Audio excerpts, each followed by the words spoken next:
So when Dre came back the last time from being in St. Louis, he wasn't living with Robbie at the time. He came back and he said, Mom, he said, if anything ever happened to me, just know that Tim did it. What are you talking about? He said, well, just know Tim don't never do his own dirty work. But I got that fatal call from her about Dre. And I didn't want to answer the phone. You know, I just didn't want to answer the phone. And then she hung up and she called right back. And then that's when she was like, well, you know, the detectives was here. And already my heart is already slowing down, you know, and to the point where they want her to go down to the morgue to identify that was him.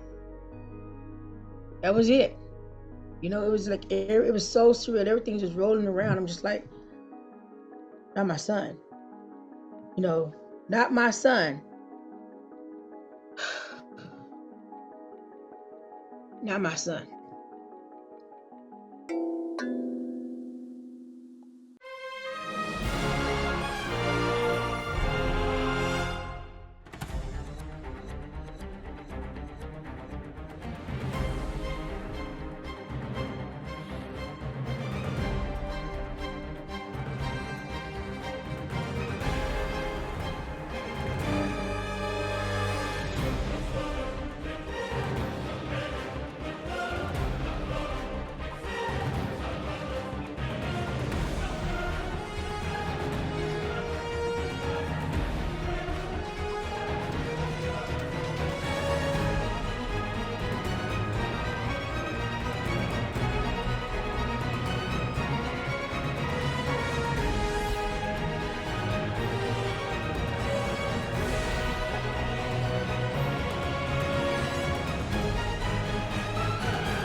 But something did happen. So since Dre's been gone, I've never dreamt of my son. It never came to me. I think about him, I would ponder about him, I would pray, and it never came to me. The other night, I had a dream of Dre. Wow.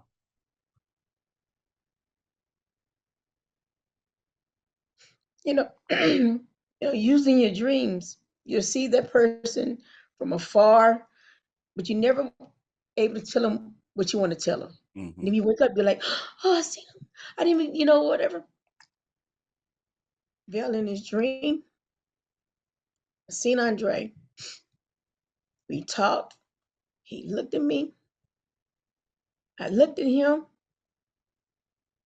He told me, I love you. And I was able to tell him, I love you too, son. And we smiled and we waved. It was just right there. I seen his face. I seen his.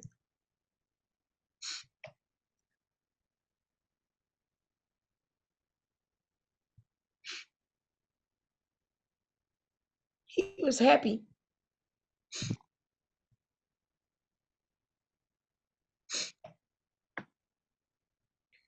Seven years. I see my son. And I woke up. I had the best morning, the best day. And even my dream, I was crying because I was like, I seen him. And when I woke up, I had tears. So they said, when you miss somebody and you dream of them, the closest to them you can get is in the dream. Mm-hmm. But that was a reality because when I seen him, I was crying in my dream. I woke up, I had tears in my eyes.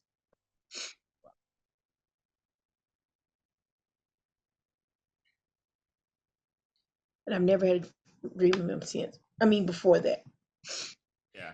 And I find that when you were speaking about it in my head, I was like, it's interesting that it would be literally almost a year, a little over a year after the conviction versus you were almost in your mind, if you think it through, you'd be like, oh, he'll come to her right after the sentencing. but it's like you still had some grieving to do Mm-hmm. even after that. There was some closure that was needed after that, the sentencing and all of that.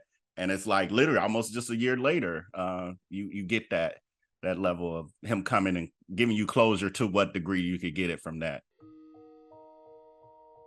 And I know it's occurred to me, I'm like, I know Dre is so proud of you because for was it 4 years before they really started making real motion because it was a cold case for 4 years. I might have the It years was a mixed. cold case for 4 years. And but you were persevering, you were fighting for justice for your son, and you got justice for him, and the truth, the whole truth got out there. He It proud of did. you. Oh, he Yeah, proud of you. He I proud of couldn't. That's your child. You got to fight for him, you. even though all the odds are against you. You have to keep fighting for him. Money and power were against you. You have to. But that money and power has nothing when you have faith in God. So true. So true. You got to have that faith and you got to believe. A lot of times in the middle of the night, I will wake up 2 or 3 in the morning and I just talk to God. And I tell him everything that the detective was telling me, I would tell him. And I told him, I said, this is what they're saying. I said, but I know that you know. I know that you can go touch and you can make things happen. Because I'm telling you, it was just like a struggle. Oh, well, there's nothing we can do. It's a cold case. And I told him, I said, he would not be a statistic. I Mm-hmm. promise you that. He would not be a statistic. I said, I will call you every day. I will call you every week. I will keep calling until you find you, my son, just till you find out who did this. You have the pieces. You got to put it together. Mm-hmm. And it's just you got to stay persistent. You got to fight for them. You can't be like, oh well, because I was told, oh well, that's how they are in St. Louis. You might as well just let it go. I better not. Mm-hmm. I will not, and I didn't. You know, and then when I talked to Squilly, like, Mom, if you talk to them, that's you know what, I'm gonna call them right now. I will call and I will call. If I don't get them, I was able to talk to their supervisor, Sergeant Scott. If he didn't get back with me, I kept calling. Well, who's his supervisor? Well, who's his supervisor? Well, who's his partner? And then when they told me that there was a new detective on the case, oh, what? Oh no, didn't nobody call and tell me. I ended up calling. And then I didn't even know that I had called the dispatch 911 looking for Detective Rudolph until they told me. But yeah, I wasn't gonna let it go. I couldn't let it go. I wasn't about to. I don't care who was involved. I told God to reveal it. Everybody that had their hands, everybody that had something to do with it, let it be revealed. And he did. And speaking of that, how did you feel when Tim was finally arrested in what, August of 2020? I think it was August 24th, Mhm. 2020. I almost know some of these dates in the like in my head. That show you how invested I was from literally from the day he got arrested. I was like, what? Yeah, everybody was surprised, but I wasn't surprised, right? Because I knew Dre wouldn't tell me those words for just be telling me that. There was a reason behind it. Mm-hmm. And especially when he was taken away, I really held on to those. Those was his words, as they say, his last words. So when it happened, I was glad, not because that I knew Mm-hmm. that it was coming out, that all this is everything's been revealed that I've been knowing or we've been knowing, but we couldn't say nothing. That was the joy. Mm-hmm. Finally, everybody can see that who's the mastermind behind all of this, Mm-hmm. right? So I was happy because I got two phone calls. The first phone call was I was at work and he was like, well, where are you going to be at this time, in the morning, blah, blah, blah. I'll be at work. Here's my number. And when I got that phone call and he was like, hey, this is Detective Rudolph and I'm with blah, blah, blah. I'm like, okay, because I'm in the office, right? He said, just want you to know that we just arrested Tarek Ellis. What? What? So I'm screaming, hooping, and hollering, and everybody walking around looking at me. And I'm just like, tears of joy is coming down, right? So I'm like, whew, okay, it's finally, it's the feeling is when you've been wanting something so bad, Mhm. you finally getting it, that excitement that you can't prepare for. It's that excitement that automatic, here you go. It's Mhm. handed to you, right? And you've been praying for, I think at this time it's been 4 years. I was praying nonstop, calling nonstop, on a in a business nonstop, and it's finally getting some results that look, everything that you asking for, son, is coming to pass. That excitement, that love, that joy is finally coming to you. And then it was like, what you gonna be doing tomorrow? Well, I'll be right here, bring it, I'll be waiting for your call. And to get that call again to say they arrested Tim Norman for the murder of Andre Montgomery Jr. is worth more to me than money. The satisfaction in knowing that my son wasn't a statistic. Mhm. His case wasn't going to be left on a shelf collecting dust. That life is coming back into it. You know that joy there. I'm telling you, it's worth more than silver and gold. You know, something you prayed for, something that was people trying to make you give up. People trying to make you think, oh well, it's part of life. You know, it's something you got to get used to. I'm not gonna never get used to that. Mhm. I never will. So those calls there, it was a game changer, a life changing. And I had faith, and it just only made me hung on more so with the faith. Mhm. And he said, this is just the beginning. We got a long way to go. Hey, we in this race. Yeah. We there. Y'all where I'm at. I Mhm. knew God's gonna make a way. Y'all have come to where I'm at now.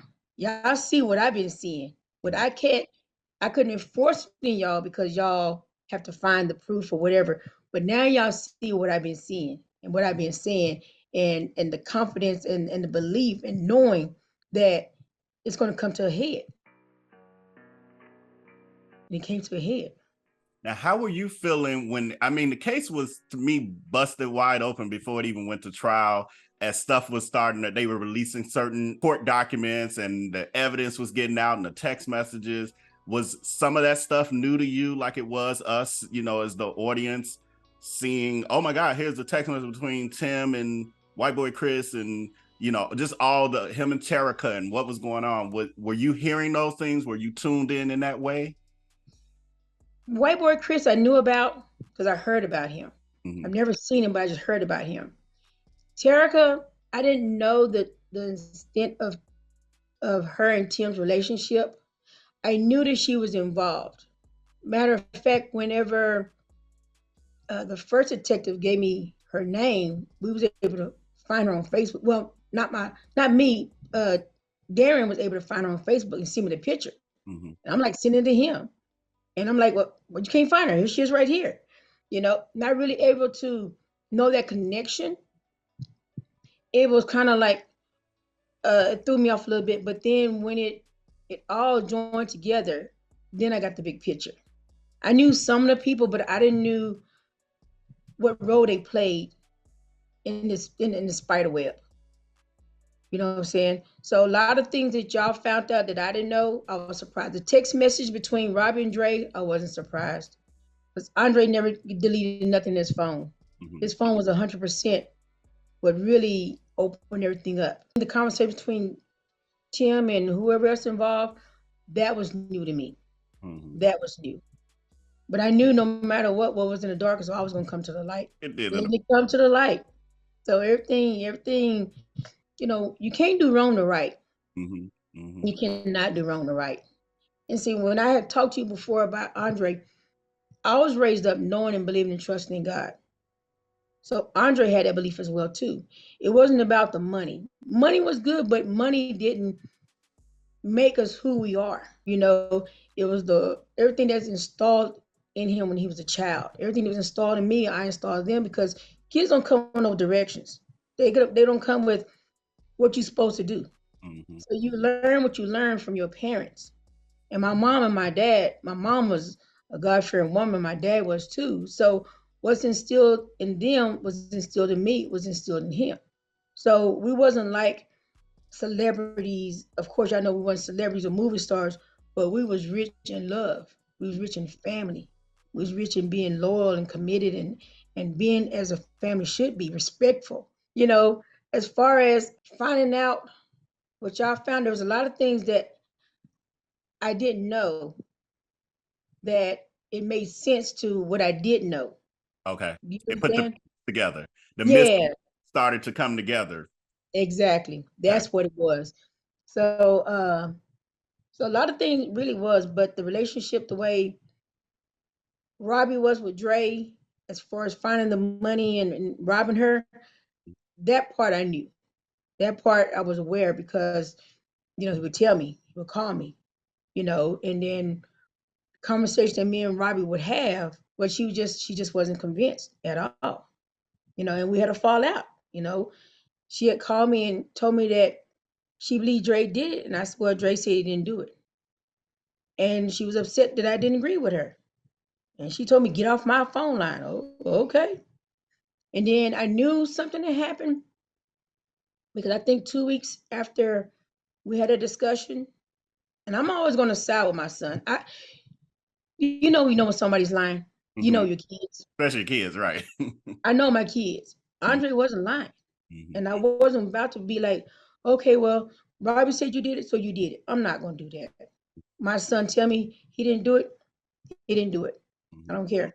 So I think it was 2 weeks after we had that conversation that I didn't agree with her on her beliefs about Dre.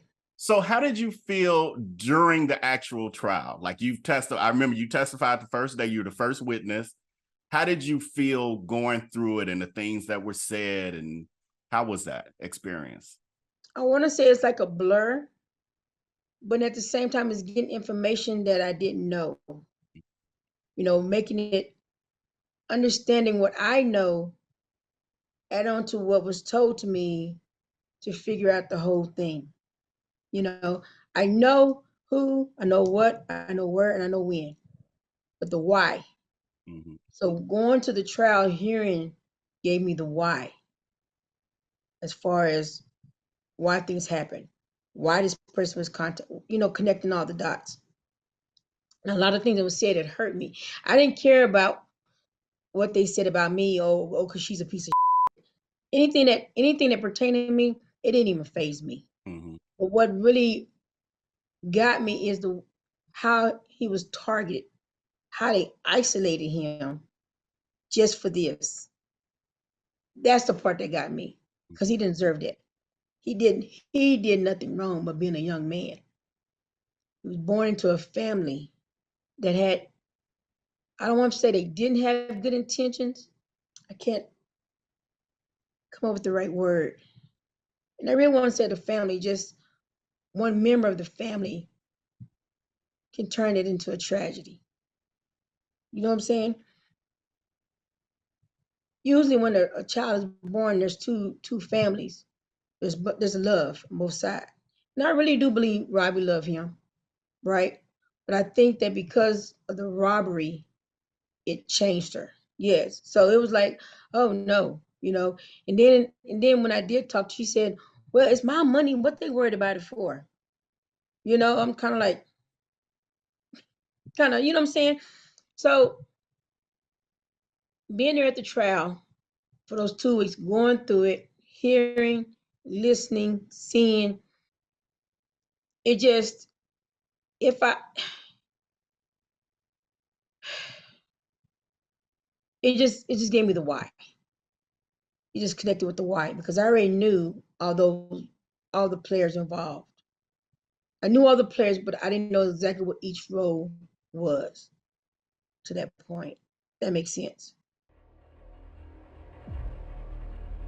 So during the trial, after finding out the roles of the individual, like YL, what was your thoughts after finding out his role in it, or what are your thoughts about him? I think he should have got more than 3 years because he tried to help him to become Dre. He told them what to say. And when they call you, do this. They said he was just only trying to make money.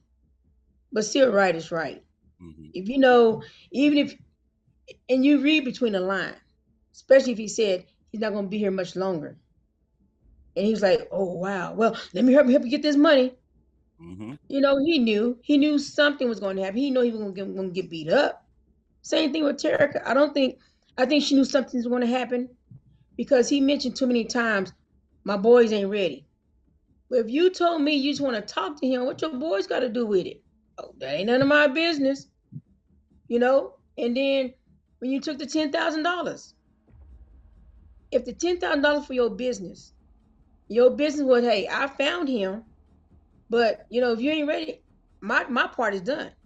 But you hounded him. You scoped him out to the very end. And then you want to be surprised when you heard gunshots? She's another. That's a different thing on her, right? Because as a mother, even though that's your hustle, if you have to go over and beyond what you're supposed to be doing other than dance, there should be some red flags. But you're so sorry, right? You turned your life around, all of, you know, and you you sit there and you plot and plan with this man how to lure him out. If you wanted to talk to him, here, call him on the phone. Ask him on the phone. You went through all that to get a burner phone, but you didn't know what was going on. You just want to talk to him. Even if you want to get beat up, you go through all that. You go through all that just for him to get beat up. And when they tell you to move, you move. You don't say move. You were so concerned for my son's life. Dre, hold on. I just got this text. Hold on, Dre. Nothing. You let my son get out your car. And then you don't call 911. You call Tim. You call Tim to say, I heard shots. Oh, do you want to go check on Dre? And when he told you, nah, go ahead, go on home. And then you say your life was threatened. Your life was in fear. My son's life was taken. And you worrying about your life, but you didn't go to the police. Oh, because you street now. If you street, you know all the signs. You know what you're getting into. You knew when Tim offered you or was talking about Dre, you knew then something was going on. I believe she knew. I really did believe she knew. What were your thoughts during the sentencing hearing and her words to y'all apologizing, I think? And how did you feel about her? I couldn't take it. That's why I exploded. All that was just sobs and no, I didn't believe her. Do you I have any didn't believe words that you would want to say if she was to see this? you hurt me. You took my son out. You lured my son out. You did this. Because even though it played out, they couldn't get him out. Only you brought him out. And you did that. You set the stage up. You was the last one to see my son. I remember Miss Robbie saying in that visual that Dre wouldn't have come out for anybody he didn't know. Exactly. Exactly. You seen him at the hotel. When he's at the La Quinta, you saw him there.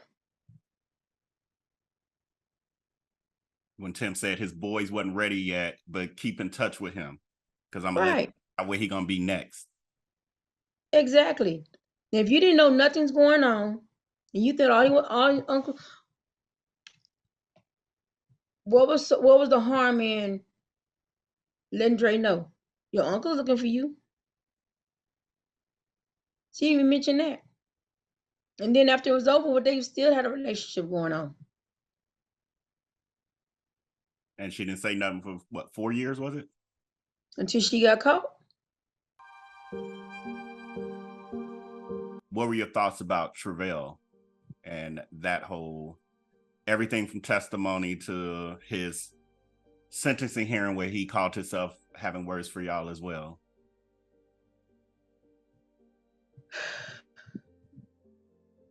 Travell, I just think he just got suckered in. I think they did have something over his head, and he had to do it. He didn't have to, but I really felt that he was scared. I felt like if he's from the streets, it's something that he used to. He's seen that his uncles and they all died. He wasn't ready to die. Because whenever they went and investigated the house, bullet holes all over, So it wasn't like he was steady mind and that he knew his mission or he was something he used to doing.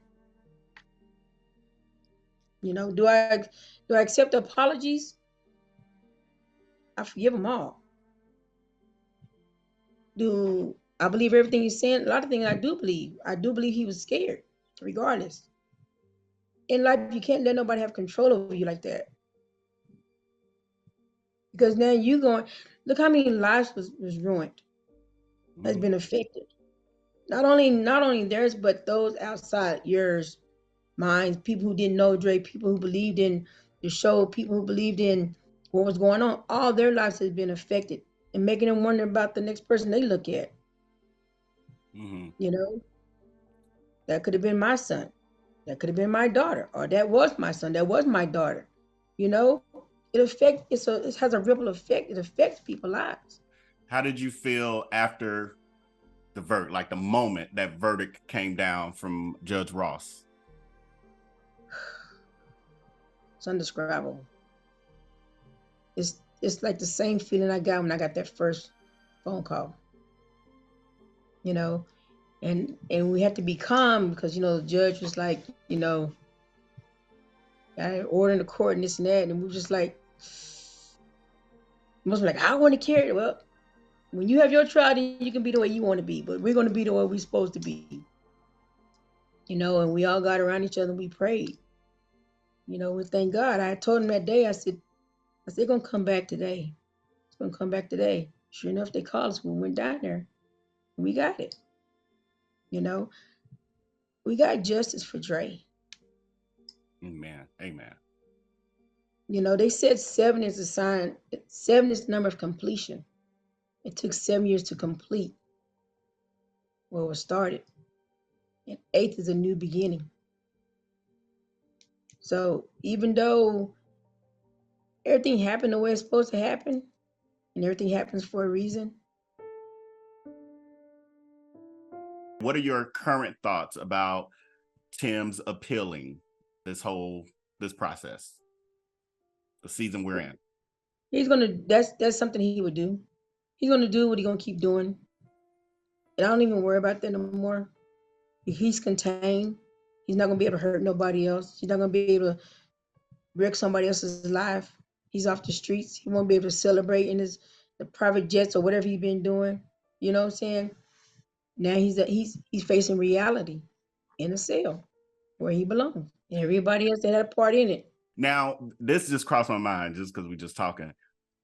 I heard y'all made a sound when Travell was on the stand and Tim's attorney made some statement about Travell having a vendetta for Dre because Dre had claimed he was sleeping with his girlfriend, or he had a baby, or his baby was Dre's baby. Do you remember that? You probably, if it was a blur, you probably don't remember.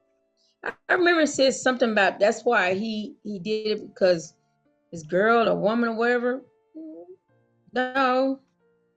And I heard y'all like whatever y'all did, because that's when y'all was right in front of us, and y'all was like, "What the hell? What is he?" Yeah, I'm like, what?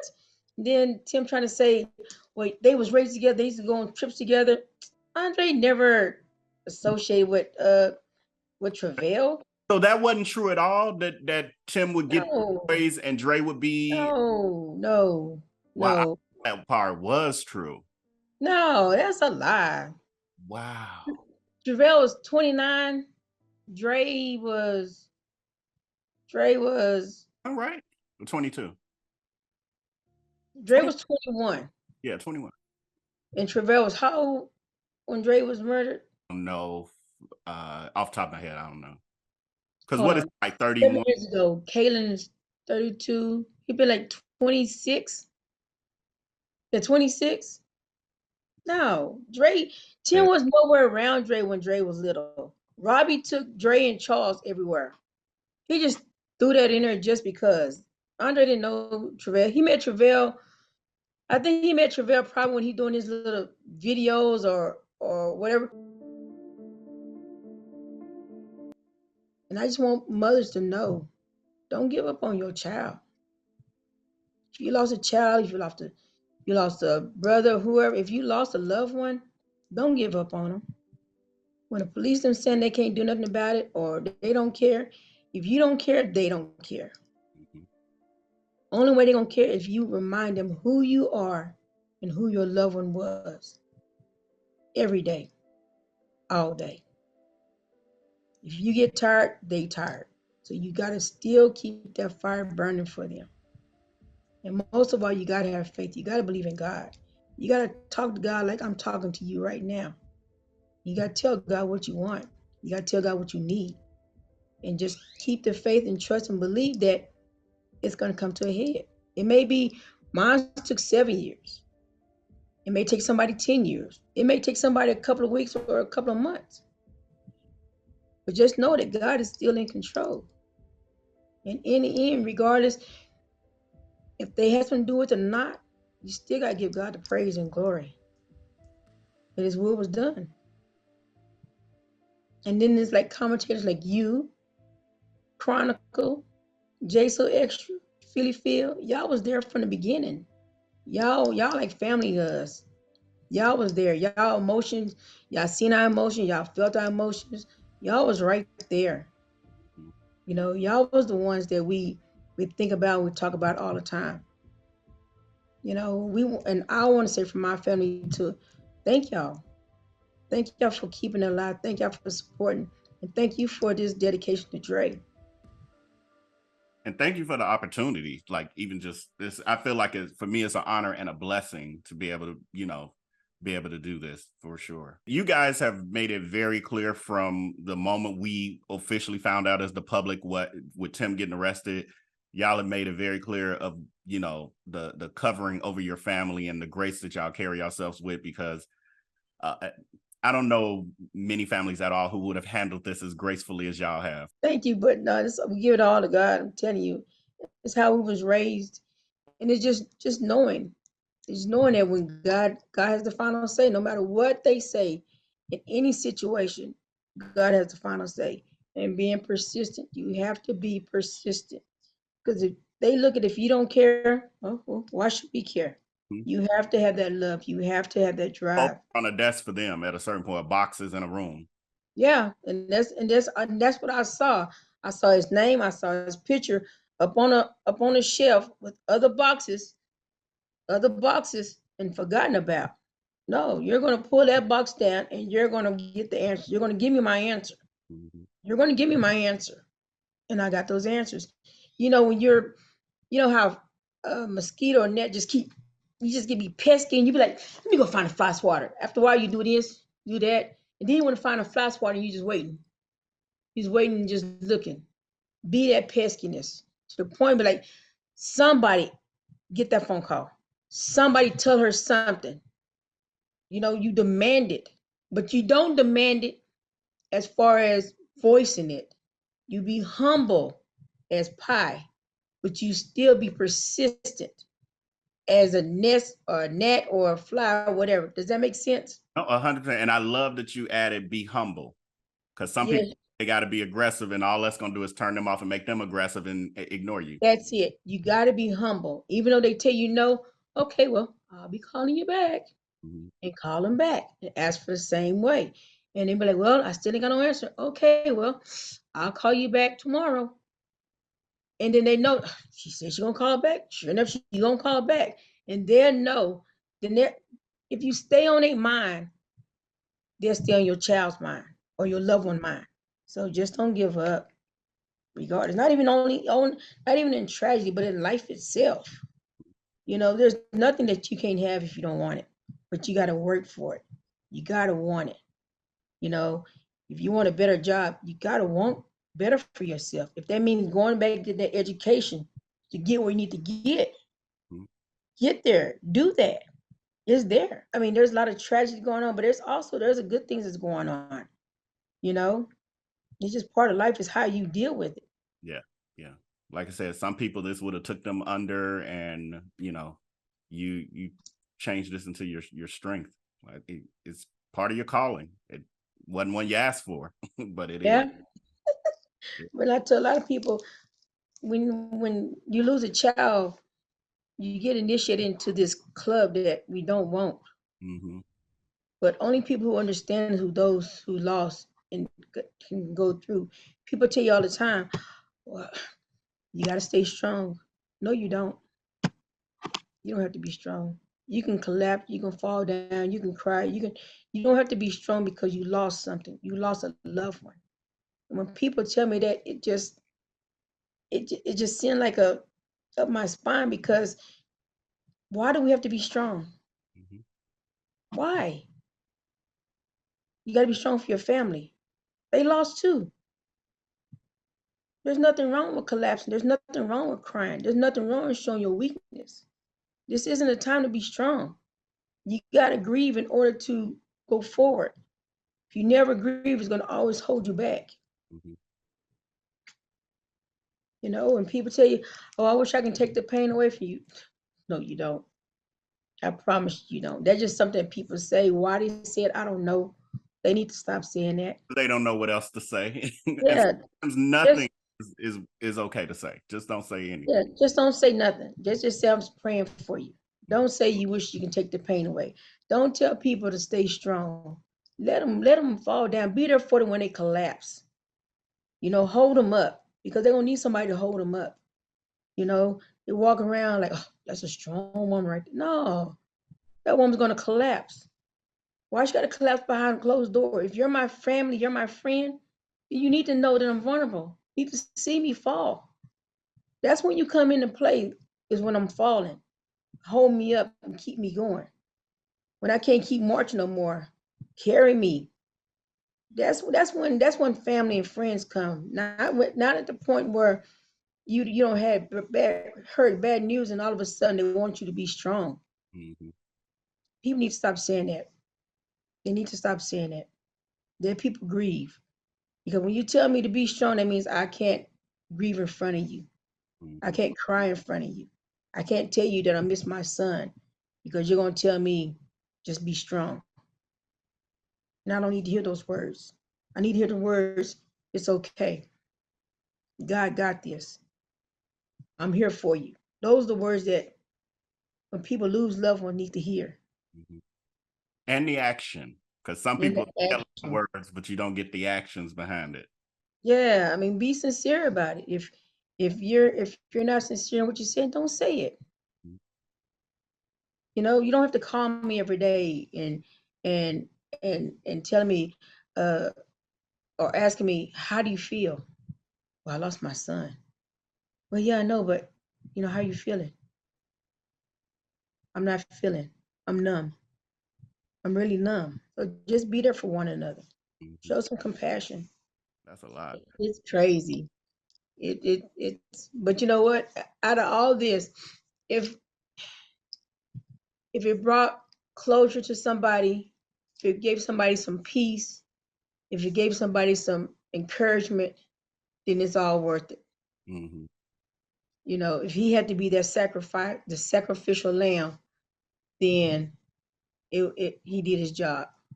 But even when he was in Florida, I think I told you, but he helped that homeless lady with her baby. Mm-hmm. Yep. Yep. Yep. So he always did good. Now wherever he went, he always blessed people. People will come in and be like, your son did this. I'm like, wow. So he was doing his job. He was doing what he's supposed to be doing. his Yeah. mission. Once it's completed, it's Yeah. time for him to go. And I've even had people send me photos of Dre with them, like they saw him somewhere and they was like, he was so kind and he talked to us, it was like he was a cousin. And you don't know how many messages I got like that.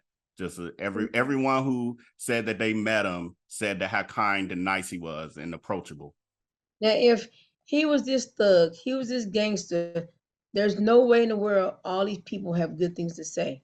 But Total strength. somebody, yeah, somebody will come out. Nah, he was like that. He stole from me. He robbed. He did this. No one has ever came out and said anything bad against him because that wasn't his character. Mm-hmm. He was Tim, yeah, but that wasn't Dre's character. That's not how he was raised. That's not who he was. Dre was loving, Dre was fun. Live, laugh, and love. Mm-hmm. Live, laugh, and love. On his tombstone, I have a microphone, and then I have his words: live, laugh, and love every day. That's what he did. Compassion. And even if your child wasn't the best child or whatever, he's still somebody's child. And still has the right to life, to their life. Yes. Until God say so. Mm-hmm. Mm-hmm. No, people trying to play God around here, Mm-hmm. and they're not no God. They taking something that they can't replace.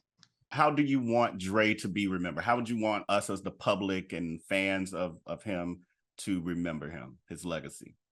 Protect, take care of your family, help those in need, encourage, motivate, and never give up. Dre was loving. He loved people. We got to start loving people.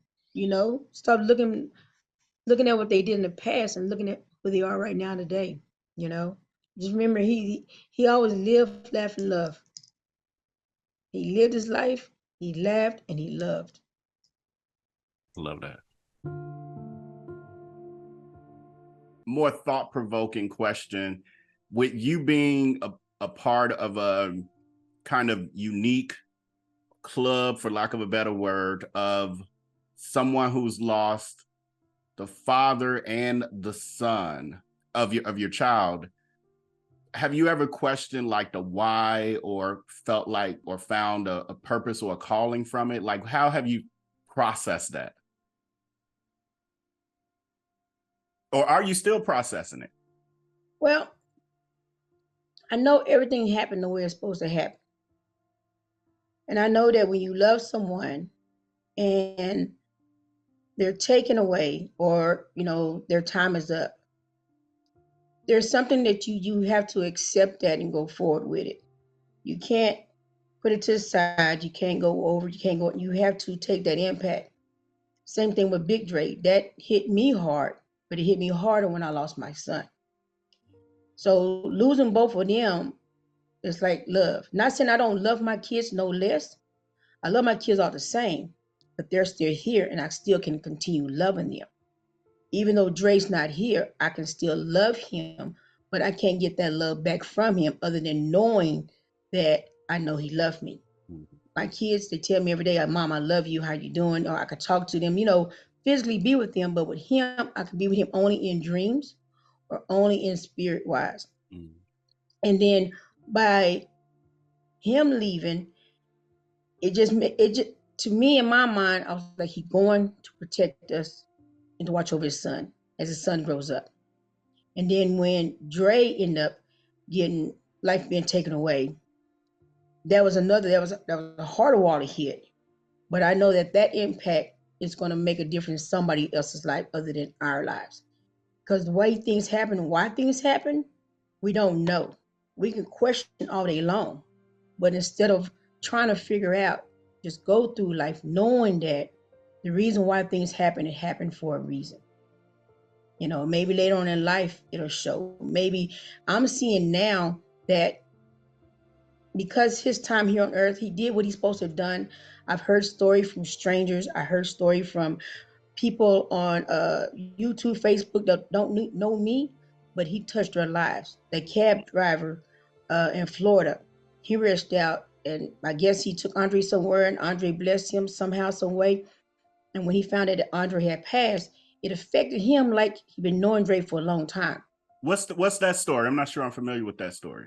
Well, there was a cab driver in Florida that reached out and said that he met Andre, and Andre was just different from all his other passengers, and that I don't know if Andre gave him a big tip or they laughing and joking or whatever, but when he found that Andre had passed, he reached out to Vienna, who Andre was staying with in Florida, and he told Vienna that that young man, I knew him. I didn't know him like y'all knew him, but I knew him because he was a passenger in my cab, and he was just so funny. It was something different about him. And he said, I'll never forget him. So when Vienna told me, I was just like, he never meet a stranger. He knows, everybody knows him. He didn't know his worth because he was so humble. But yet when his life was taken away, it's making everybody aware that everybody has Dre or Andre in their family. Mm-hmm. You know, and we don't know until after the fact the work that they have done while they was here. Mm-hmm. So the answer to your question is I don't really be asking God like why? Well, why not? Why not? He was his before he was mine. And I remember a lot of times I would 2, 3 o'clock in the morning I would get up and I would go in my kids' room and I would anoint their heads and I would just pray over them. And they would wake up in the morning, Mama, what's this stuff on my forehead? I'm like, you'll be okay. Rub it in. Have a good day at school. Go on to school. Because we have to protect our kids. Mm-hmm. We have to uh spiritually and in life. We have to protect our kids. If you're led to pray over your kids, if you're led to anoint your kids on their daily life, do it. I did it a lot of times. I would wake up in the middle of the night and I go and anoint them. And they'll wake up in the morning, rubbing it in, you know, and as a mother, a lot of things I don't know why I was led to do it, but I did it, you know. I did it, just make sure that they was covered and they was taken care of. Yeah, it's amazing because when you think about Andre was 21 years old when his life was taken, but he's had a bigger impact than people who've lived to 80 years old. Like in that short time, and like you said, um, not until after the fact. I don't even think all of us who were fans and all of that really knew how much he impacted us until he wasn't there anymore. Mhm. So that's why I've just always been literally years after it would just occur to me like, what happened? And at that time, all I knew was Miss Robbie's grandson. So it's like, Mhm. I haven't Miss Robbie's grandson. I never heard anything else after that. And it's like, that's crazy. And so I was always tied to it. And then when stuff started to happen, I was like, just disbelief, total disbelief. But Yeah, and he was so humble. He was yeah. humble. He never did nothing for show. He Mm-hmm. never did nothing to get recognition. Mm-hmm. He was just doing it and going about his business. He wanted everybody to be happy. He had friends that were struggling, and he would help them out so they could take care of their family. Have I ever seen any of that? I never seen it, Mm-hmm. right? But now today, even if they see me, they always call me Miss Michelle, Mm-hmm. and they always said, I remember Dre this, and they'll tell me stories that Dre done, and I'll be like, some of them I'll be embarrassed, with some I'm like, yeah, that's Andre. Even like a lot of the teachers and stuff, Mm-hmm. because Andre, when he was even in pre-K, one of his teachers spoke at his funeral, and she said that Andre made her the teacher that she is today. Wow. You know, uh, Instead of Andre coming to the class, she changed her whole way of teaching to bring the class to Andre's need. And so they would give her a lot of the challenging students. And she said, because Andre taught me how to be a teacher so everybody can learn, not just those perfect kids, as they say, but all kids have a way of learning. Mm-hmm. And she said that I'll always remember that Andre did. He made me the teacher that I am today. And that was Miss Hawkins. I love that. I love So that. I'm excited. I'm very grateful and thankful that y'all blessed me with this opportunity. So no, Vel, thank you. Andre's that piece that don't let his death be to go in vain. not only to the people, but to his, most of all, his family. You know, because when it happened, everybody just scattered because everybody didn't know what to do. You know, and I had called them all into the room and I told them, I can't help y'all because I can't help myself. They have never ever seen me that broken, and I was broken, and I always been there for them when something's going wrong with them, and they never knew what was going on with me because I didn't show that. Well, losing Dre, I couldn't help but not to show it. That's why I'm saying when people lose a loved one, don't tell them you got to be strong for your kids. I cannot be strong for them. I will not be strong for them. How can I be strong for them and I can't be strong for myself? How can I help them and I can't help myself? And I told them that. I said, it's not that I don't love y'all. I just can't help y'all. I said, until I'm able to get healed, I can't help y'all. So we all broken. So we all kind of like separated to try to heal ourselves. But Andre, death was not to be separated, but to come together strong, like a cord. We was unraveled. Now that cord is twining up again where we're being strong, not only for us, but for those out there who have lost Andre, for other family members, for other siblings. And I'm here for other mothers and fathers who lost because I know what they go through. I know how it feels to know that a child you lost and they got siblings, how you as a parent feel. You know, you're out of control. You have no control of this. Usually as parents, we can control everything. Where'd he go? Where'd he come? How'd he do? What's going on?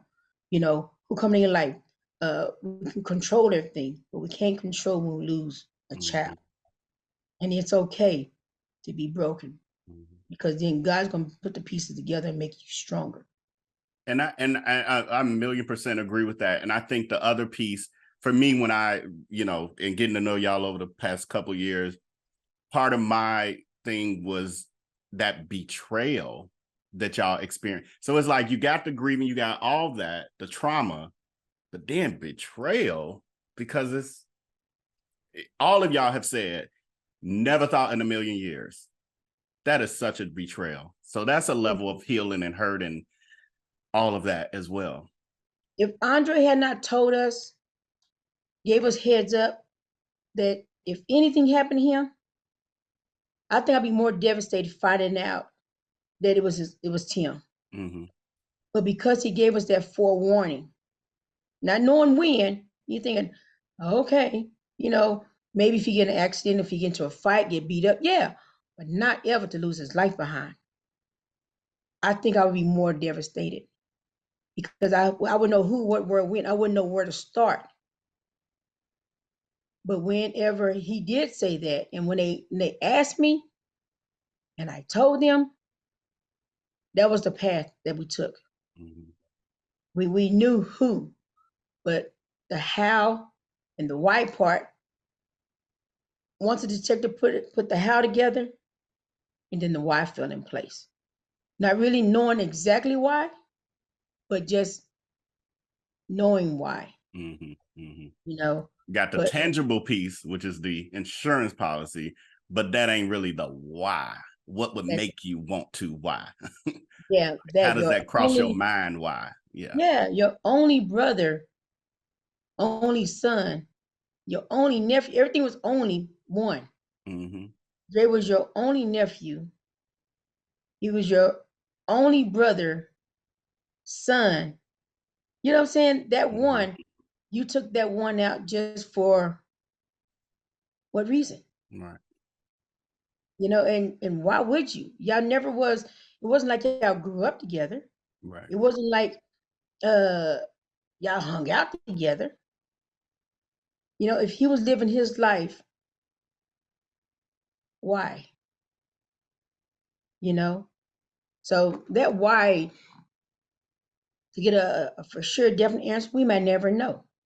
We can always assume, figure out why, whatever. But the rest assured was ever in the dark, it'd come to light. Yeah. And he didn't know this was gonna come to light. He didn't know that I was gonna be persistent. He didn't know that I was gonna get justice for Dre. He should have known from his brother what I would do. He should have known. Should have. But if you don't know, Now he knows. Yeah. I love that. Now he knows. I love that. But thank you, Val. Thank you for bringing us Thank you. together. I really appreciate you. But let me tell you something about Dre. That was my little big brother. About me, he did not play. He did not play about me. With the guys, anybody, he did not play. I remember I was going on a date, and he was like, "Where are you going?" I was like, "None of your business. Can you leave me alone?" He said, "No. Where are you going?" So I ignored him or whatever. And I went downstairs and I was trying to go. He brought all his little homeboys with him. And I turned around. I said, "Dog, what are you doing?" My date was scared. My date like took off. He said, "Oh, he's like, the nigga gonna leave like that?" He said, "No, you can't be dating nobody if he's scared like that." And I was like, "Dre, look, you got all your friends with you. What you expect?" Right. And so I was like, "Man, never mind. I don't want to go on a date no more." So I was just lying. So I went upstairs or whatever. I thought Dre was gone. So I called him back. I said, "You come back, my brother gone." I thought he was gone. He came right behind me. He said, "Nah." He said, "I just want to meet him and see who he is. I want to know if he's gonna treat you nice and da da da da da da." So he walked me to his truck. He got to meet the man. He's like, "All right, I just want to make sure my sister's in good hands." This and that. But he was like that with anybody with me. Like, he did not play that. My brother did not play that. And I missed that about him. At first, I was like, he get on my nerves. Like, mind your business. You not my daddy. But I miss that. I really do.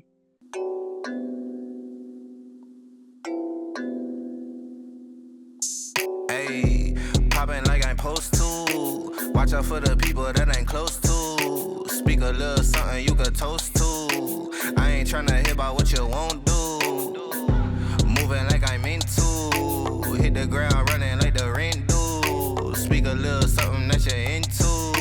I ain't tryna hear about what you been through. Like hold up, say what's the hold up. I got the pack, who got the roll up? I'm tryna pull up. It seem like every time I show up, it gotta go up. See the drip, they see the glow up. Oh, now they know us. See, it's funny how my pockets out of shape, but I'm fit for the flex. Clear the phone call, hit my chick with a text. Parlay through the bird with my drip from the